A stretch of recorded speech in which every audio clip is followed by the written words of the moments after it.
नाजरीन, ये खौफनाक वाकया ज्यादा पुराना नहीं जब 7 जुलाई 2017 को एयर कनाडा का जहाज ACA 759 Toronto Pearson international airport से 135 पैसेंजर्स और 5 क्रू मेंबर्स के साथ टेक ऑफ करता है। ये एक रूटीन फ्लाइट थी जिसको 5 घंटे और 30 मिनटों में सैन फ्रांसिस्को इंटरनेशनल एयरपोर्ट पे लैंड करना था। दोनों पायलट्स काफी एक्सपीरियंस थे जिन्होंने पहले भी कई बार सैन फ्रांसिस्को एयरपोर्ट पे लैंड किया हुआ था, लेकिन आज का दिन इनके लिए बिल्कुल भी नॉर्मल नहीं था और ये आने वाले वक्त में एविएशन इंडस्ट्री के लिए एक एग्जाम्पल बनने जा रहा था।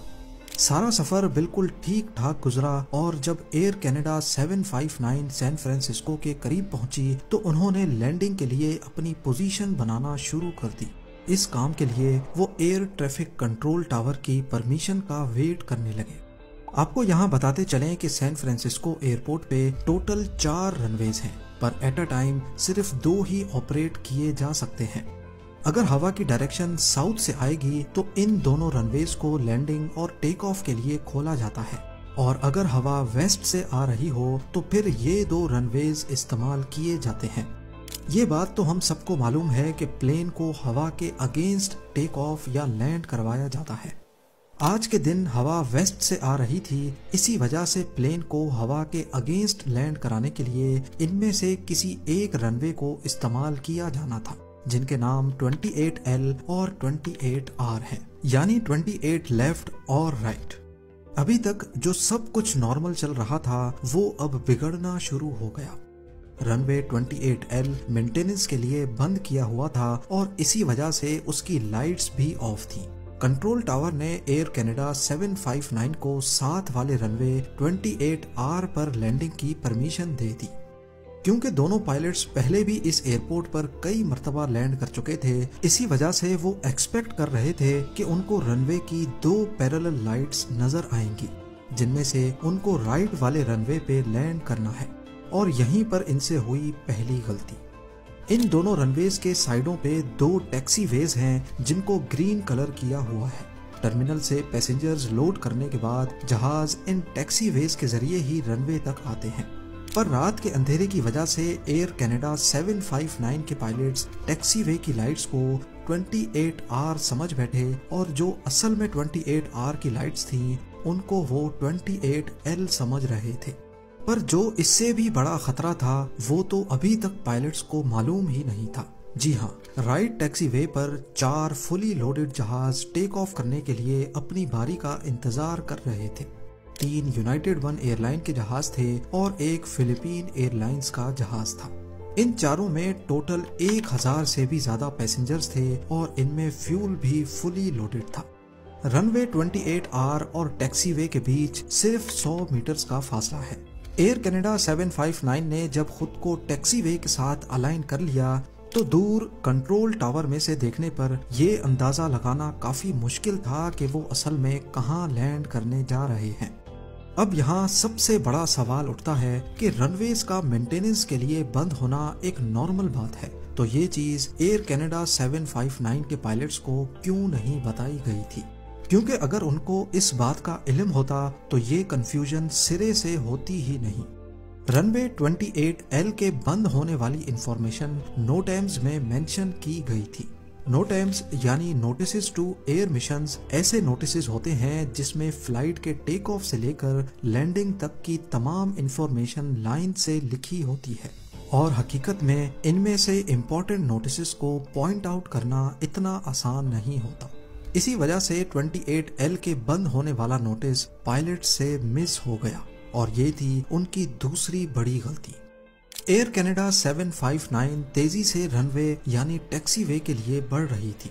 कंट्रोल टावर ने उनको विजुअल अप्रोच से लैंड करने की परमिशन दी थी, जिसका मतलब होता है कि उनको रनवे खुद ढूंढकर जहाज को मैनुअली रनवे से लाइन अप करना है। नॉर्मली जब मौसम ठीक होता है तो विजुअल अप्रोच की परमिशन ही दी जाती है, लेकिन क्योंकि पहले भी कई मर्तबा ऐसे एक्सीडेंट्स हो चुके हैं जिसमें पायलट्स विजुअल अप्रोच में सही से जज नहीं कर पाते और कहीं और लैंड कर बैठते हैं, इसी वजह से ज्यादातर पायलट्स विजुअल अप्रोच के दौरान भी इंस्ट्रूमेंट गाइडेंस सिस्टम का सहारा लेते हैं। ये instrument guidance system and time तक पायलट्स को बताता है कि वो सही रनवे पर लैंड कर भी रहे हैं या नहीं। इस सिस्टम को एक्टिवेट करने के लिए इसमें रनवे नंबर ऐड करना पड़ता है। वैसे तो आजकल के मॉडर्न एयरक्राफ्ट्स खुद ही गाइडेंस सिस्टम एक्टिवेट कर लेते हैं, लेकिन क्योंकि ये एयरबस A320 था जिसमें गाइडेंस सिस्टम को मैनुअली एक्टिवेट करना था, जो कि पायलट्स ने किसी वजह से नहीं किया, और ये थी पायलट्स की तीसरी बड़ी गलती। पर आखिर पायलट्स एक के बाद एक गलती क्यों कर रहे थे?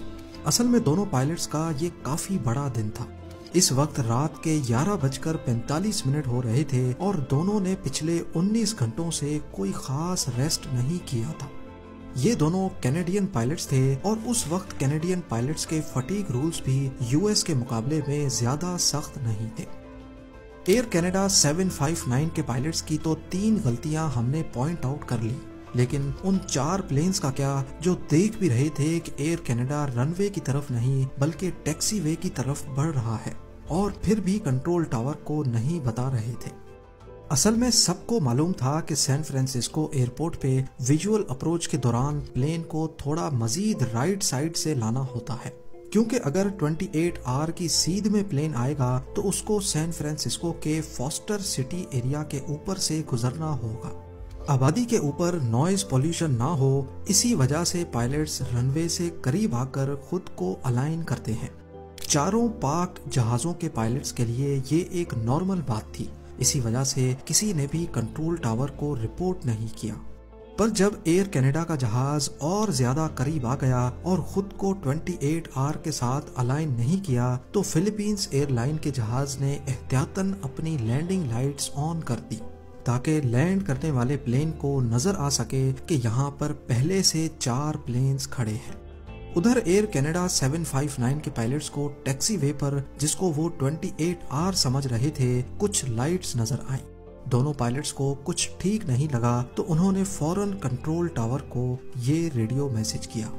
Tower, just want to confirm this, Air Canada 759, receiving lights on the runway there, runway clear land. Control tower ने उसी वक्त उनको रिप्लाई किया कि 28R पर कोई नहीं है और वो बिल्कुल खाली पड़ा है, आपको लैंड करने की परमिशन है।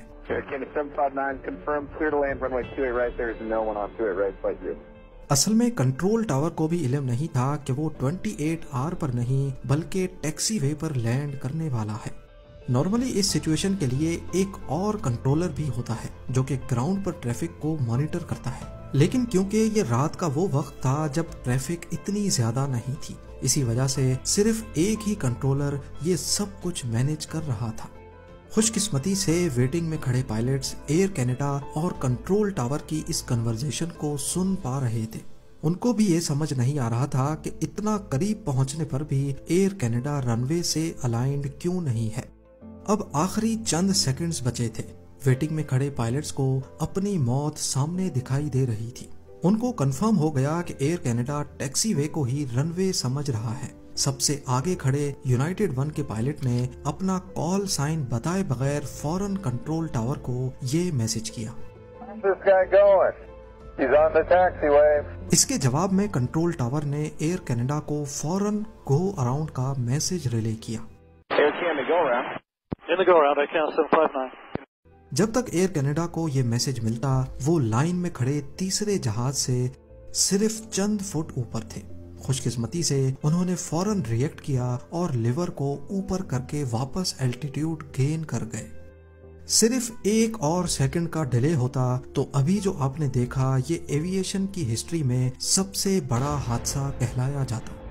1000 पैसेंजर्स पाक प्लेन्स में बैठे थे और 135 पैसेंजर्स एयर कनाडा में। इन सारे जहाजों में फ्यूल फुली लोडेड था और फिर जो होता उसको कंट्रोल करना भी काफी मुश्किल होता। इस इंसिडेंट के बाद फुल इन्वेस्टिगेशन की गई, जिसमें ये साबित हुआ कि एयर कनाडा 759 के पायलट्स गलती पर थे, क्योंकि ना ही उन्होंने इंस्ट्रूमेंट गाइडेंस सिस्टम को एक्टिवेट किया और ना ही नोटैम्प्स पर मेंशन किए हुए नोट्स को पढ़ा।